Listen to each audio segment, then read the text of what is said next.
বিএসএফের ৪৩ নম্বর বাহিনীর উদ্যোগে দক্ষিণ জেলায় শুরু হয়েছে গ্রামীণ মহিলাদের সেলাই প্রশিক্ষণ শিবির। রাজনগর, নাথপাড়া এবং বিনোদ বিওপিতে মোট ৩৩ জন মহিলাকে ১ মাসের জন্য এই সেলাই প্রশিক্ষণ দেওয়া হচ্ছে।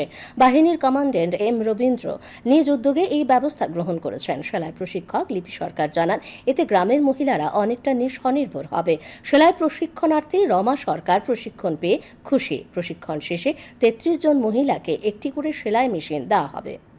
ফ্রিতে 1 মাস ধরে সেলাইয়ের কাজ শিখবো, কোনো টাকা পয়সা কিছুই লাগবে না, প্লাস আমাদের মেশিন দেওয়া হবে ফ্রিতে। এটা ৪৩ নম্বর ব্যাটালিয়ন থেকে এই পদক্ষেপ নেওয়াটাতে আমরা অনেক খুশি, বা আমরা এটা নিয়ে স্বাবলম্বী হতে পারবো। আমি এখানে সেলাইয়ের শেখানোর সুযোগ পেয়েছি, মানে 1 মাস যাতে তাদেরকে শেখাতে পারে।